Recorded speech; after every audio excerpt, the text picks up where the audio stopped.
네, 세 분 인사 드리겠습니다. 자리에 앉으시고 진행하도록 할게요.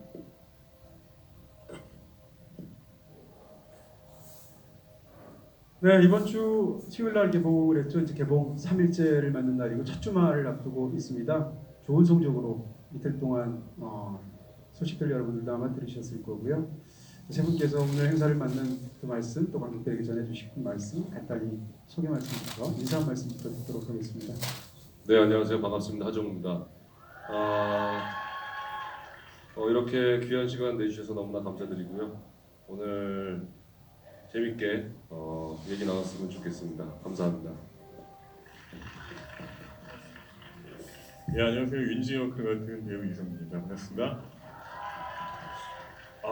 오늘 날씨가 너무 추운데 날씨 추움에도 불구하고 그렇게 극장 오셔가지고 관람도 해주시고 이런 자리 갖게 돼가지고 너무 즐거운 것 같습니다. 이동진 기자님과 함께 좋은 시간 보냈으면 좋겠습니다. 감사합니다. 네, 안녕하세요. PMC 더 벙커 감독 김병우입니다. 반갑습니다. 네, 추우신데 이렇게 극장 가득 메워주셔서 정말 감사드리고요. 오늘 뜻깊은 시간 되었으면 좋겠습니다. 감사합니다.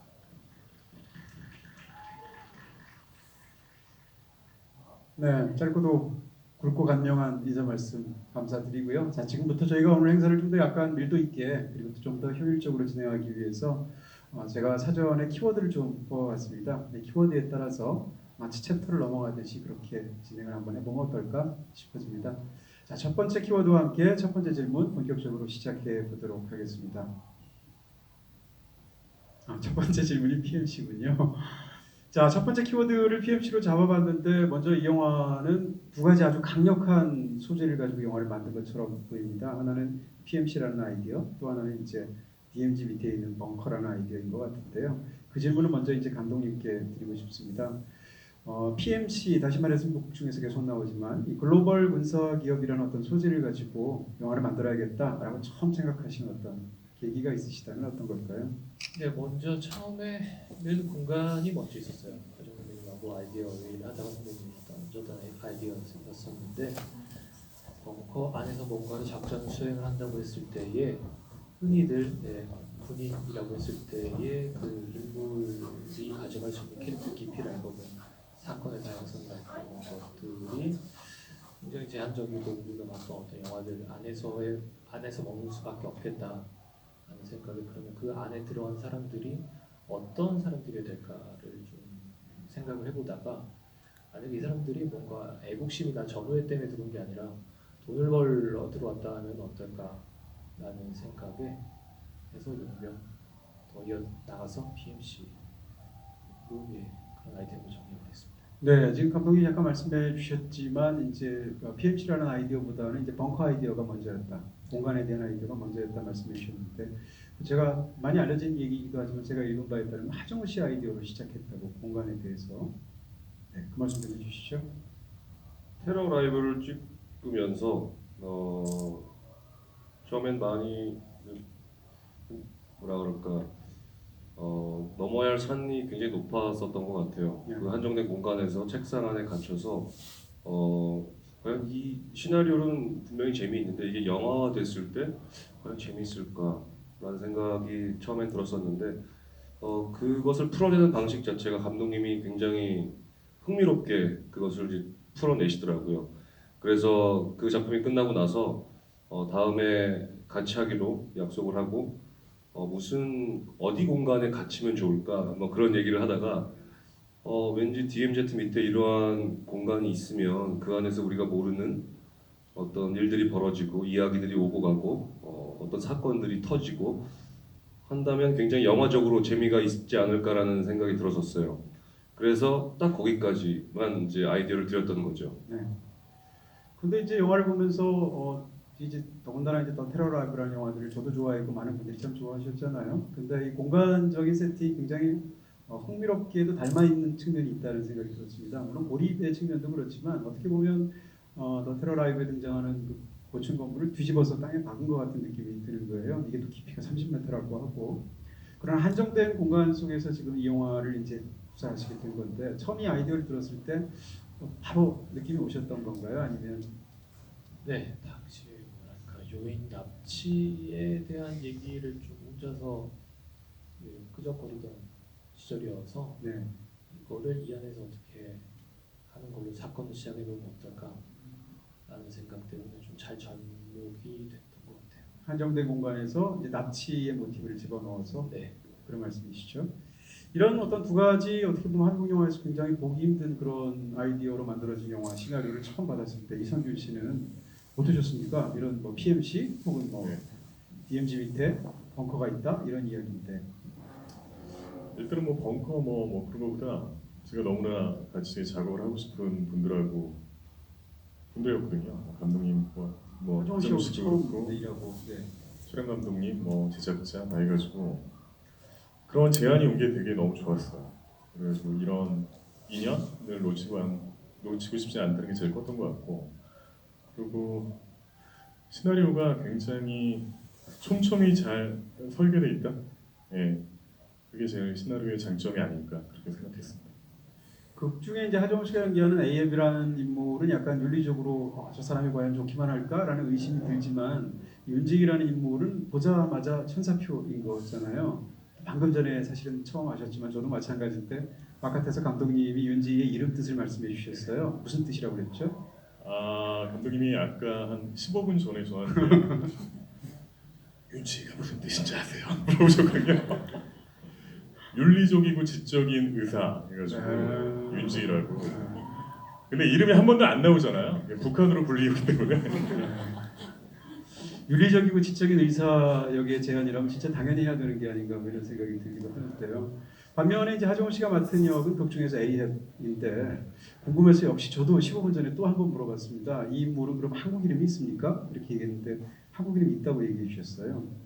네, 이름이 이백경이에요. 이백경. 그 영화 백경에 나오는 모비딕. 인물, 모비딕. 네. 그 인물 이름이 에이앱이죠. 네, 그래서 거기서 아이디어를 얻으셔서 인물을 그렇게 지으셨습니다. A협도 이제 고래한테 백경한테 다리가 없어져서 다리 하나가 없는 상태의 인물이라서 네. 아마 그렇게 붙이신 것이지 사실은 않을까? 그랬다기보다는 시나리오 거의 마감할 때까지는 다른 이름이었었어요. 아, 네. 그랬다가 아무래도 주인공 이름을 조금 뭐를 어떻게 해볼까, 뭐가 좀 아이디어가 있을까 좀 궁리를 해보다가 우연찮게 그 AF 선장의 캐릭터의 시작하는 부분들이 이 영화의 시작 부분들과 좀 많이 닮아 있다라는 생각이 들어서 네, 또 둘 다 굉장히 집념에 찬 인물이니까 그렇게 할 수 있겠다라는 생각이 드는데요. 감독님한테 그런 얘기도 여쭤보고 싶은데 사실 아무리 PMC를 소재로 삼았다 하더라도 제목을 PMC라고 한다는 것은 진짜 과감한 선택이었을 것 같은 생각이 들거든요. 왜냐하면 대부분의 사람들은 사실은 PMC를 잘 모르니까. 과감한 선택이었다라기보다는 불가피한 선택이었다고 말씀드리는 게 더 맞는 것 같아요. 저는 사실 시나리오 제일 처음에 초고 쓸 때 제목 뭘로 하지 일단 PMC로 적어놓자, 언젠가 바뀌겠지 했는데 그게 사는 5년 동안 계속 안 바뀌더라고요. 네, 또 저희 제작진 내부에서도 여러 가지 아이디어 회의를 많이 거쳤음에도 불구하고 일단 저희 안에서 아마 이 PMC라는 단어가 너무 입에 붙었던 것 같아요. 또 한 가지 어쨌든 명명하기가 음절, 삼음절 정확한 발음이 날 수 있는 제목이다 보니 바꾸지 않는 걸로 하고 이어서 더 차라리 그냥 구절 하나를 더 붙인 게 어떨까, 벙커라는 공간을 조금 알려드려야 될 것 같아서. 뭐 약간 영화를 보고 나면 더 벙커 라이브 같은 느낌도 있어요. 네. 자, 두 번째 키워드 보도록 하겠습니다. 이건 수습이 안 되네요. 네. 자, 두 번째 키워드는 대사라고 저희가 한번 잡아봤습니다. 이 영화는 사실 이제 한국 영화로서 신선한 부분들이 한두 가지가 아닌데 이런 부분에서도 굉장히 이제 신선하기도 하고 신기하기도 한데 영화의 거의 모든 대사가 사실은 한 8, 90%가 영어 대사이고 한국어로 나오는 대사는 추임새이거나 아니면 정말 진솔하게 마음을 터놓을 때만 한국어 대사 나오는데요. 하정우 씨, 그리고 또 이제 굉장히 강렬한 욕이 있죠. 네. 하정원 씨한테 여쭤보고 싶은 것은 이제 아무리 영어 대사를 이제 대사의 차원에서 숙지한다 하더라도 굉장히 힘들었을 것 같은 게 무엇보다도 대사를 엄청나게 빨리 소화를 하신다는 겁니다. 하정우 씨는 이전에 베라파미가와 함께 그 두 번째 사랑이라는 이미 미국에서 찍었던 영화들이 있어서 굉장히 익숙하실 건데도 불구하고 쉽지 않은 아무래도 그런 부분이 있을 것 같은데 어떠셨습니까? 그렇죠. 이게 뭐 어떤 방법이 따로 있는 것이 아니라 그냥 물리적인 시간을 투자해서 익히는 것밖에 없었기 때문에 참 시간이 오래 걸렸던 것 같아요. 근데 그 전에 아가씨에서도 일본어 대사가 한 60%가 일본어 대사였는데 사실은 그거보다는 좀 쉬웠어요. 네, 그러니까 영어는 그래도 그 전에 이제 두 번째 사랑이라는 작품의 경험도 있었고 영어 연기에 대해서 그리고 하지만 아가씨 같은 경우는 정말 뭐랄까 좀 생소하잖아 일본어가. 네.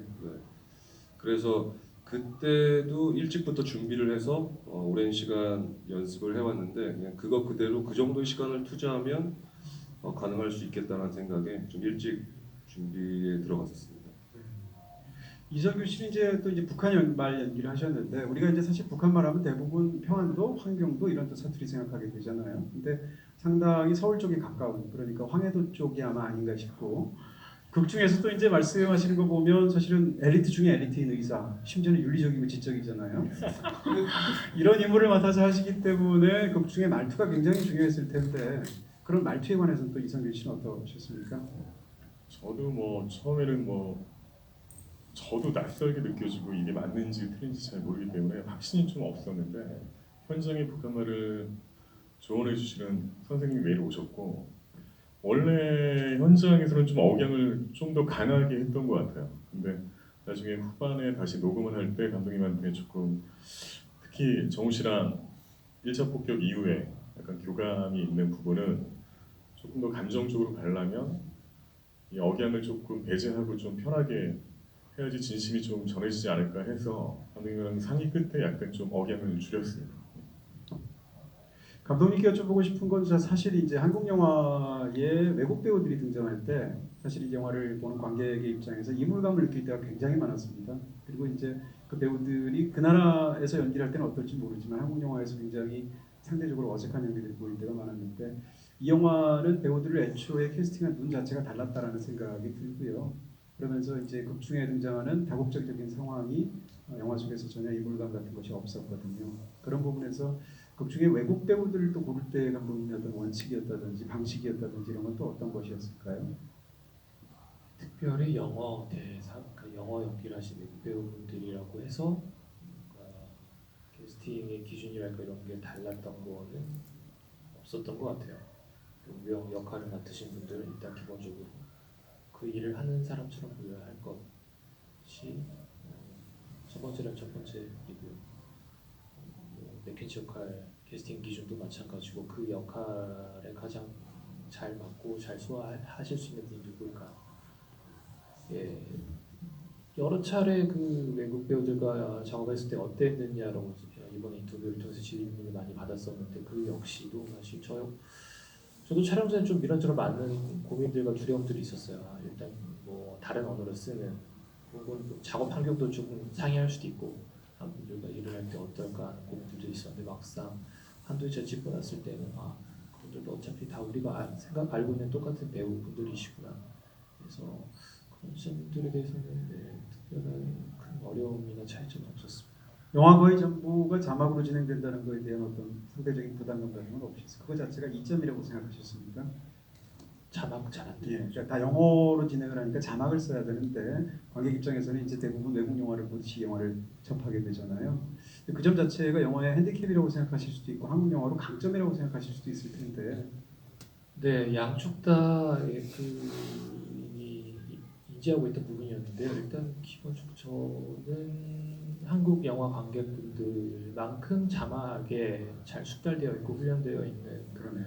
관객분은 없다고 생각했고요. 네, 사실 뭐 다른 나라 같은 경우는 더빙도 많이 하는 경우도 있는데 저희 한국 관객분들 오히려 더빙하면 싫어하시잖아요. 네. 그 부분에 대해서 그렇게 큰 부담으로 안 느끼셨다면 네. 그냥 이를테면 뭐랄까 굳이 한국 영화라고 해서 네. 자막이 나오는 것을 불편해하다고 생각하실 수도 있겠지만은 애초에 처음에 이 영화를 기획하고 시나리오를 쓰기 시작할 때 저나 뭐 대표님들 그다음에 뭐 PD님들과 같이 합의했던 지점들은 어떤 기존의 한국 영화가 가지고 있는 이런 뭐랄까 모양새랄까 네. 프레임이랄까 이런 것들이 오히려 우리가 뭔가를 영화를 만들 때에 어떠한 가능성을 계속 제약하고 있는 게 아닌가 하는 그런 생각들을 공통적으로 갖게 됐어요. 그래서 좀 이런 제약들을 좀 차라리 배제를 하고 영화를 만들고 보면 훨씬 재밌지 않을까라는 생각이 또 주관점이 있었고. 네, 말씀하셨던 그런 언어적인 부분이나 뭐 영화의 시각 스타일이나 혹은 영화에서 이야기를 다루는 방식이나 이런 것이 기존의 한국 영화하고 확연하게 달라서 아마 그런 것이 이 영화의 가장 큰 강점이 아닐까 싶은 생각이 드는데요. 세 번째 키워드를 보도록 하겠습니다. 네, 세 번째 키워드는 이제 고립 이렇게 한번 뽑아봤는데 고립이라는 건 뭐 당연히 공간하고 관련이 있는 부분일 텐데 제가 감독님 영화를 보면서 가장 흥미롭게 느끼는 것 중에 하나는 극 중에 물론 이제 우리가 두 편의 큰 영화들을 봤지만 그 영화 속에서 한정된 공간을 사용하는 데다가 주인공은 거기에 고립되어 있다라는 점이 굉장히 흥미롭습니다. 그때 단순한 고립이 아니라 고립되어 있는 그 인물이 전방위적으로 다른 인물들하고 계속 전화라든지 어떤 다른 것을 통해서 소통을 하고 있다는 게 중요한데 극 중에서 이제 하정우 씨가 맡은 A업이라는 그 인물 자체가 초반에는 굉장히 완기왕상하게 움직이지만 이미 중반부터 다리를 다치거나 여러 가지 상황 때문에 벙커가 이미 고립된 공간인데 그 안에서도 한정된 공간 속에 있게 되고 그리고 그 인물이 그런 상황 속에서 정반대로 극 중에 등장하는 주요 인물들하고는 전부 다 교신을 하는 상황이란 말입니다. 그러니까 소통 자체는 가장 많이 왕성하게 해야 되는데 인물 자체의 육체적으로는 움직일 수가 없는 상태 속에 머물러 있다는 게 굉장히 중요한데 그것이 이제 굉장히 이색적인 긴장감을 주거든요. 감독님께 여쭤보고 싶은 것은 사실은 액션 스릴러를 만들 때 이런 선택을 하기가 굉장히 어려운 선택이라고 저는 생각이 들거든요. 왜냐하면 인물을 묶어두는 선택이니까 그런 측면에서 이런 것들을 이렇게 멋지게 영화 속에서 바꿔내시는 감독님의 어떤 기본적인 생각이 있다면 왜 이 구도를 이렇게 좋아하시는지 이런 걸 여쭤보고 싶습니다. 첫 번째로 드리고 싶은 말씀은 고립이라기보다는 인물에 대한 추종이다라고 말씀드리고 싶어요. 그러니까 그 인물이 어디에 있건 간에 그 하나의 인물의 영화적 시선이 끊임없이 시간의 생략 없이 계속 추종한다. 그 인물이 갇혔기 때문에 우리도 같이 갇혀야 되는 거고. 그게 저에게 있어서 첫 번째 원칙이었던 것 같아요. 이후에 아까 말씀하셨던 고립이 되어 있으면서 여러 채널로 다른 바깥쪽인 인물들과 소통하는 방식이나 이런 것들은 고립이 되어 있다고 가만히 앉아 있을 수는 없잖아요. 예. 뭔가 그러니까 인물이 직접적으로 움직이지 못한다면 다른 형태로 외부 상황들이 어떻게 전개가 되고 이것들과 인물 간의 어떤 인터랙션이 어떻게 이루어지는지를 훨씬 더 적극적으로 보여드려야 사건 전개를 해나갈 수 있기 때문에 그런 방식으로 보겠습니다. 네. 하정우 씨는 사실 고립 연기의 한국에서 최고의 전문가 중에 한 명이 아닐까 싶어집니다. 터널 같은 영화에서도 그랬었고 더 테러라이브에서도 그런 영화 굉장히 많이 찍으셨는데 그럼에도 불구하고 이 영화에서는 이제 뭐 그야말로 다중적인 상황 속에서 갇혀 있으신 건데요. 영화 특히 중반부 이후에 그런 한정된 상황 속에서 연기할 수밖에 없으셨을 텐데 어떻게 해야겠다 이런 어떤 연기의 어떤 자세라고 그럴까요? 생각이라고 그럴까요? 이런 말씀을 좀 듣고 싶은데요. 테러 라이브 때도 그랬고 터널 때도 그랬고 관객 입장에서 과연 이 상황들이 펼쳐지는 상황들이 과연 재미있을까라는 일단 그러한 원론적인 생각부터 하게 되는 것 같아요. 그래서 그 안에서 아주 소소하게 작은 이제 허들들을 넘어가는 그런 상황들을 많이 배치해야겠다라는 생각을 했었어요. 그래서 그런 부분들을 감독님과 이야기를 나누면서 이 PMC 같은 경우에는 스탠드가 쓰러지거나 그 모니터가 또 뭐 쓰러지거나 뭐 넘어지거나 하는 그러한 작은 것들을 계속 미션을 주어줘서 이 인물이 그 안에서도 끊임없이 그런 허들들을 넘어가는 설정들을 잘 배치해야겠다는 생각이 들었었고 그다음에 연기를 하면서 순간적으로 즉흥적으로 어떤 상황을 맞이를 하면 예기치 않은 계획되어지지 않은 그러면 그거를 꼭 포인트 삼아서 그 연기까지 하고 계속 진행을 했던 것 같아요. 그러니까 터널 작업을 할 때도 그 중간중간에 그러한 정말 보석처럼 우연히 맞이하게 된 상황들을 많이 건졌던 부분이 있어서 역시나 이번 작품에서도 그러한 부분에서 많이 발견하려고 노력했던 것 같아요. 네. 이성균 씨가 맡았던 윤주일이라는 인물을 이제 동선이라는 측면에서는 A협의 반대라고 말할 수도 있습니다.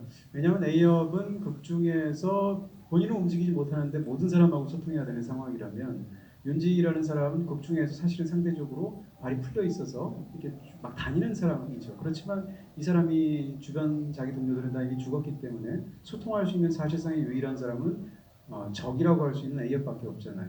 그러니까 그런 면에서 어떻게 보면 연기하기가 어떻게 보면 반대의 측면이 있을 것 같은데요. 윤지희라는 인물을 이런 식의 인물들이 연기하는 본인의 어떤 생각 같은 것들을 좀 듣고 싶습니다.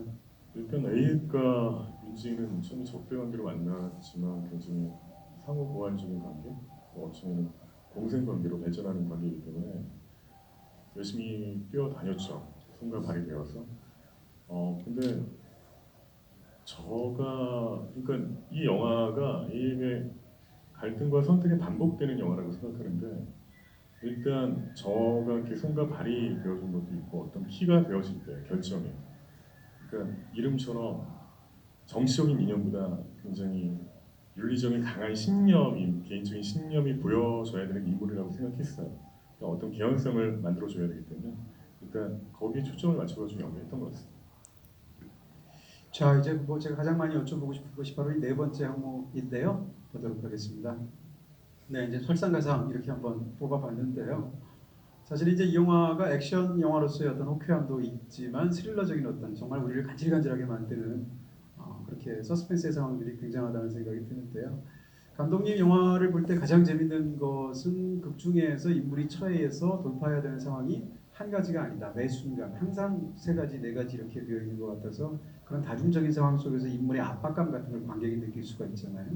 그게 가장 오락 영화로서 재밌는 부분이라고 생각이 드는데요. 제가 이제 이 영화에 대해서 특히 궁금한 것은 거의 의료 스릴러처럼 보이는 부분이 있습니다.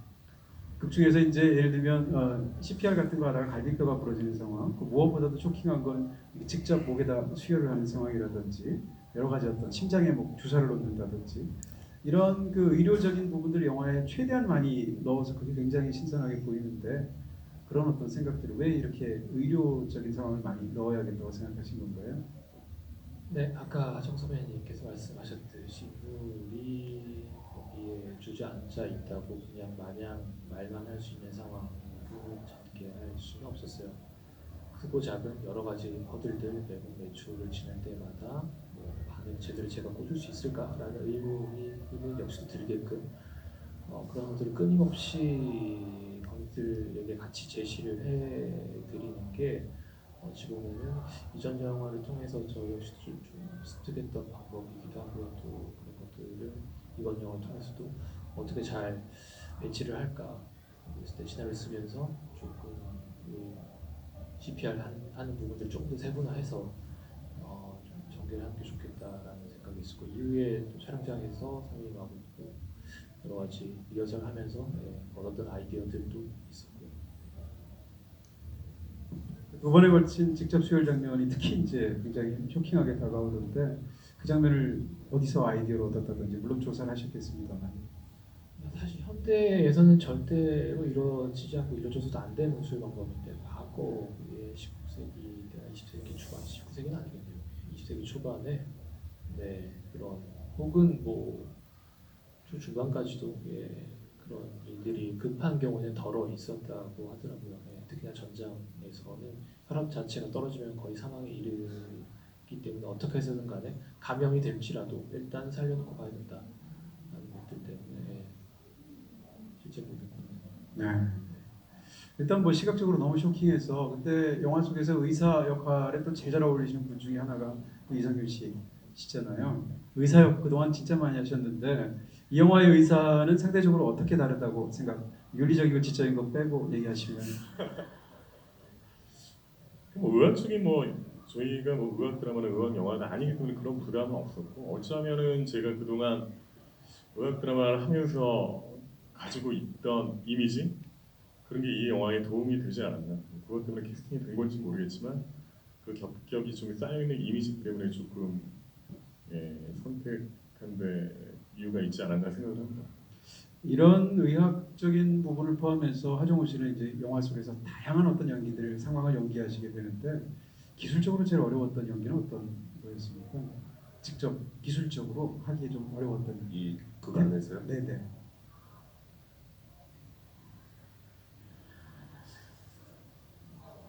다 껌이었군요. 아니요, 그게 아니라 만만치가 않았어서요. 전부 다. 그러니까 초반에 스위트룸 장면에서는 그 엄청난 그 영어 대사를 소화하는 게 이게 단순히 그냥 서서 대사를 하거나 앉아서 대사를 하는 것이 아니라 다 무언가를 하면서 대사를 해야 했기 때문에 또한 한 사람이 아닌 여러 사람들과 교신을 통해서 대사를 하고 또 그 공간에 있는 마쿠스와 로본하고도 얘기를 하고 맥켄지하고도 얘기하고 또 다른 대원들하고 얘기하고 이것이 그냥 종합적으로 그 장면 안에서 다 배치가 돼 있어서 사실 그 처음에 그 장면이 제일 어려웠지 않았나 생각이 들고 또한 그것이 저희 초반 장면이었어요. 초반 회차여서 1회차부터 5회차까지가 이제 그 회담장으로 가기 직전 그 파우더룸에서 이제 카드를 꺼내들면서 맥킨지랑 얘기하는 그 지점까지가 5회차인데 영어 대사의 70%의 분량을 그 5회차 만에 다 찍어냈던 거죠. 그 부분이 사실은 가장 어려웠던 것 같아요. 그 점에 대해서 이제 이제 감독님께 여쭤보고 싶은데 사실은 영화가 시작하자마자 정신이 하나도 없습니다. 관객 입장에서는. 왜냐하면 수많은 어떤 뉴스 보도 장면들을 아주 빠르게 몽타주를 해서 관객 입장에서는 그 상황들을 아주 급박하게 연락을 받게 되고 잠시 후에 이제 인물들이 등장해서 상황이 벌어지는데 심지어는 하정우 씨가 영어를 하는데 너무 빨리 말씀을 하시게 되고 극 중에 대사들이 너무 많이 있게 되니까 관객 입장에서는 사실은 뭐라고 그럴까요? 초반부터 완전히 거기에 이렇게 홀린 듯이 영화를 보게 되는 부분이 있는데 초반을 이렇게 급박하게 시작하시게 된 어떤 그런 생각들 같은 게 있을 것 같은데요. 네, 초반에 뉴스 몽타주들 스크롤 올라가는 것에서는 뭐랄까 이후에 영화에서 펼쳐진 장면들에 대한 어떤 속도 빠르기와 더불어 자막을 읽어야 되는 부분들, 그러니까 동공을 계속 쉼없이 위아래로 왔다 갔다 하시면서 보셔야 될 텐데 그렇다면 영화를 처음 시작할 때 조금 약간 안구 근육 준비 운동을 좀 시켜드리는 게 영화를 조금 더 편하게 보실 수 있지 않을까. 준비 운동 같은 거군요. 예, 그렇습니다. 네. 이 정도까지는 소화해 주셔야 됩니다는 어떤 그런 무언의 멘트. 네. 열심히 만들었으니까 여러분들도 노력해 주셔야 된다. 네, 맞습니다. 그리고 이제 영화의 어떤 이야기나 주제에 관한 얘기도 좀 이 여기랑 관련해서 한번 여쭤보고 싶습니다. 사실은 이제 두 인물들이 처해 있는 상황 속에서 두 사람이 맞이하고 있는 딜레마의 핵심은 뭘까 이런 생각을 한번 해봤습니다. 일단 윤지희라는 인물을 생각해 보면 이 인물의 핵심은 과연 말을 믿어도 될까라는 것이었던 것 같아요. 특히 이제 영화에서 클라이맥스 부분에서 A업에 대해서 반대의 말을 하면서 설득하는 사람이 있는 상황에서 과연 이 사람 말을 믿을까 저 사람 말을 믿을까 이게 굉장히 중요한 상황. 그의 말을 믿을 수 있을까 이게 가장 중요한 심리적인 어떤 이렇게 불안이었을 텐데. 이성규 씨한테 여쭤보고 싶은 건 그 상황에서 그 자기 바로 앞에서 말하는 사람이 아니라 얼굴도 본 적이 없고 심지어는 여태까지 자기랑 교신은 했음에도 불구하고 뭐 적이 없고 뭐 등등의 이런 상황에 있는 A역을 믿게 됐다라고 이 윤지가 판단할 수 있는 심리적인 근거는 뭐라고 생각하셨습니까? 왜 그는 그때 A역을 택했습니까?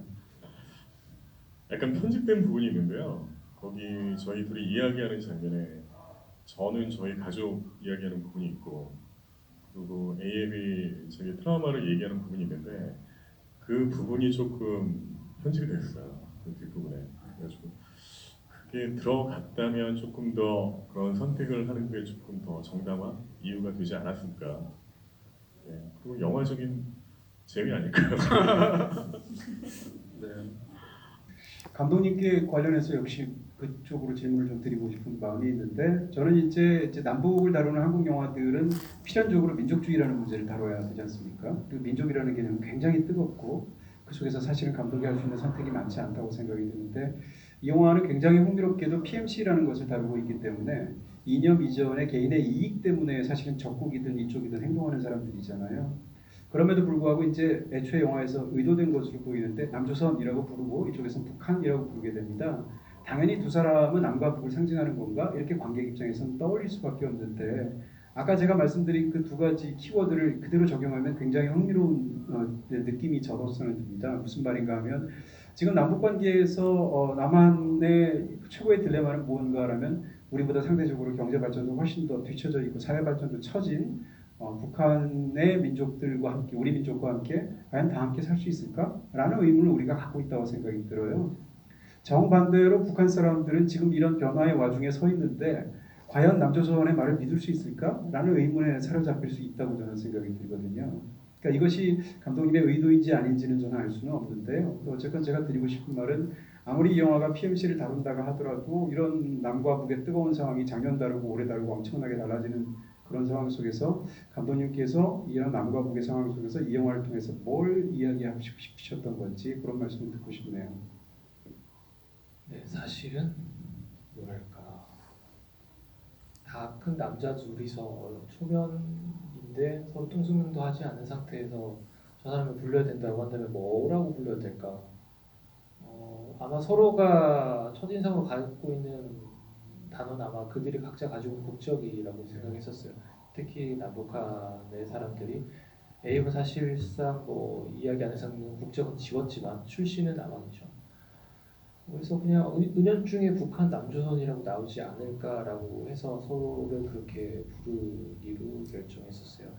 이후에 저도 쓰다 보니 이게 좀 얘기가 그렇게도 맞물릴 수도 있겠다라는 생각을 가지고 있었어요. 아마 하지만 이 시나리오가 사실상 거의 5년 전에 쓰기 시작했던 이야기이기도 하고 해서 지금 이 시대와 잘 맞는가라고 여쭤보신다면 그건 해석하기 나름이신 것 같고요. 정확히 말씀드리자면은 제가 시나리오 쓸 때에는 윤지가 굳이 자기가 뭐라고 북한을 대변할 필요도 없고 AF도 마찬가지로 이미 이야기 안에서 국적도 지워졌는데 이 사람이 대한민국을 대표할 이유도 전혀 없다고 생각해요. 아까 말씀하셨던 것처럼 제목이 PMC인 것만큼 윤지와 AF은 그 각자 개인의 어떤 캐릭터로 마지막까지 가는 게 맞지 않나라고 생각했었어요.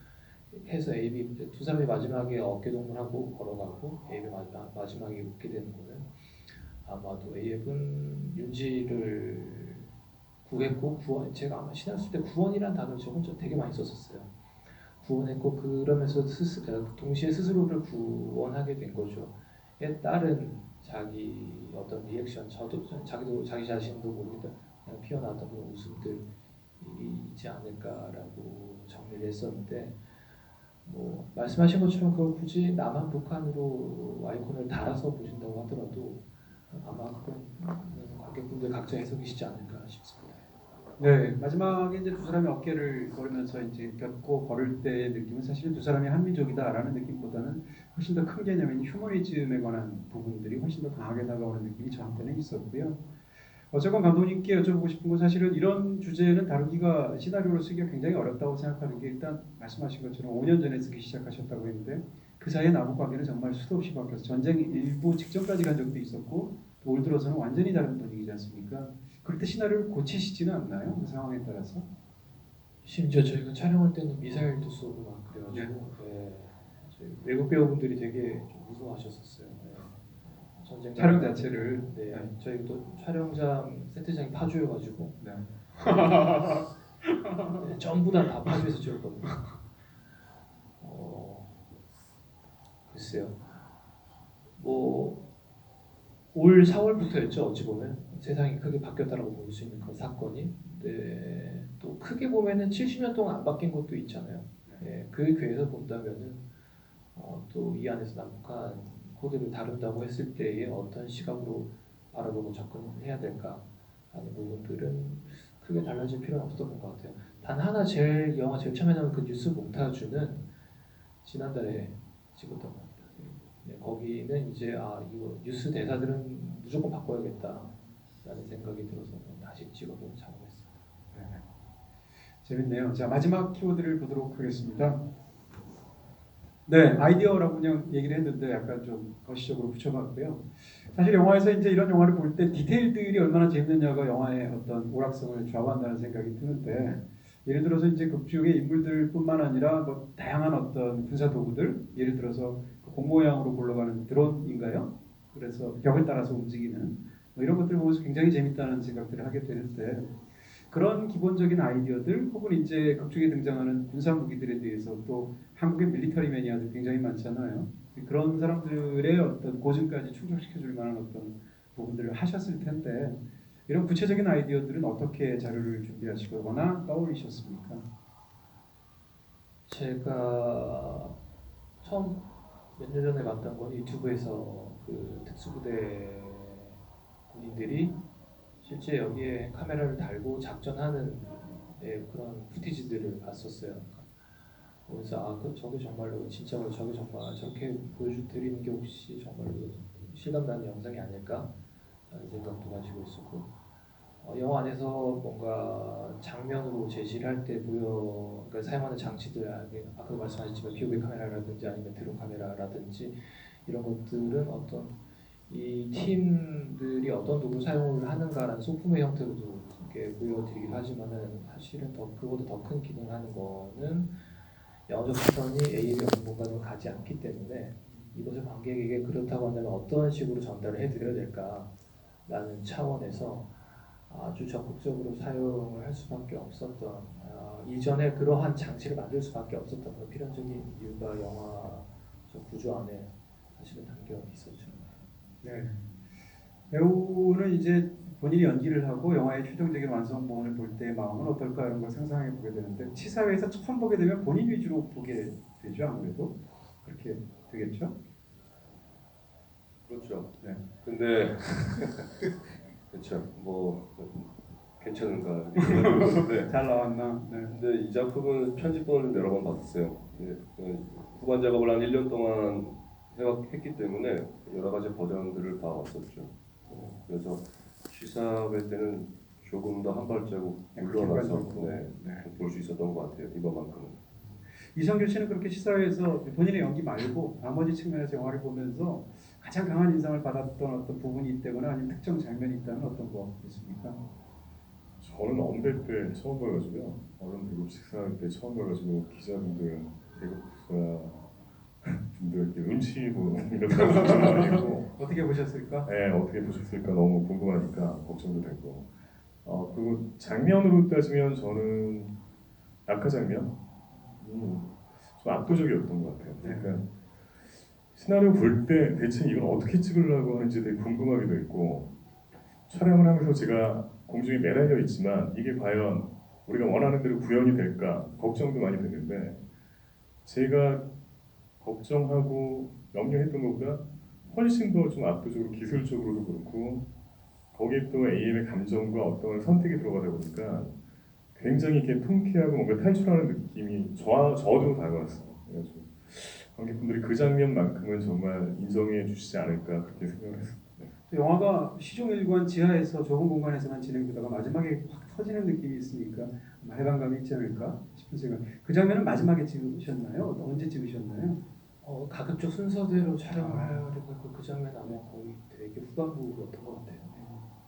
하정우 씨에게 또 마지막 질문을 드린다면 이제 한 영화를 찍고 나면 더군다나 하정우 씨처럼 좋은 수많은 영화들을 찍으신 분 입장에선 그 영화마다 이 영화는 나에게 어떤 의미가 있고 관객들에게 어떤 의미가 있을 것이다 생각하시게 될 것 같은데 이 영화에 대해서 가장 크게 자부하시는 부분이 있다면 어떤 건지 말씀을 듣고 싶네요.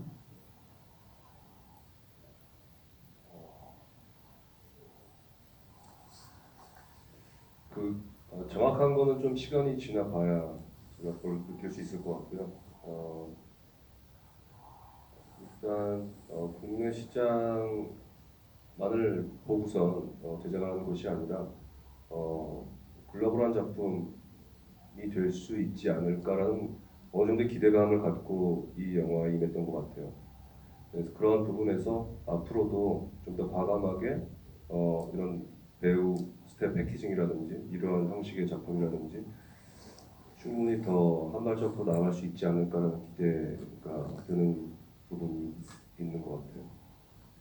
감독님께도 마지막 질문 드리겠습니다. 이제 개봉한 지 한 2, 3일 됐고 아마 수도 없이 검색을 해보셨을 텐데 그런 관객들의 어떤 뜨거운 반응들 혹은 여러 가지 의견들을 보시면서 감독님께서 어떤 말씀을 해주시고 싶으신가요? 이 영화에 대해서. 글쎄요, 제가 뭔가를 얘기를 한다는 거는 제가 할 얘기는 사실입니다. 영화 안에 있기 때문에 오히려 제가 조금 더 궁금한 건 있죠. 정말 어떻게 보셨는지 한 분 한 분 붙잡고 커피 한잔 하면서 싶은데 그럴 수가 없으니까요. 아마도 근데 은연중에 드는 생각은 영화를 보시기에 조금 뭐 물리적으로 좀 불편한 부분이 있으셨다든지 혹은 저희들이 만들었을 때의 의도와 다르게 해석을 하셔서 영화가 좀 만족스럽지 못했다라는 분들도 더러 계실 수 있다고 생각합니다. 이런 부분들은 어려운 것 같아요. 제가 더 많이 열심히 노력해서 더 재밌게 만들어서 보여드리는 것밖에 없다고 생각합니다. 자, 장시간 좋은 말씀 너무 감사드리고요. 세 분 간단히 인사 말씀해 주셨으면 좋겠습니다. 네, 연말 잘 보내셨으면 좋겠습니다. 올 한해도 수고 많으셨고 2019년도 새해 복 많이 받으시고 또 재밌는 작품으로 만났으면 좋겠습니다. 감사합니다.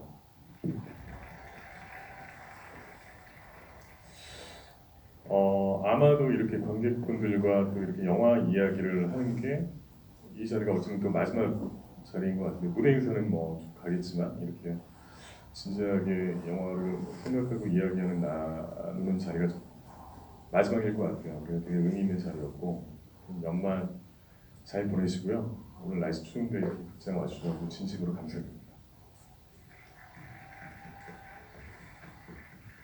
네, 귀한 시간 내주셔서 감사드리고요. 돌아가실 때 조심히 가십시오. 감사합니다. 네, 간단히 포토타임을 갖고 끝내도록 하겠습니다. 감사합니다.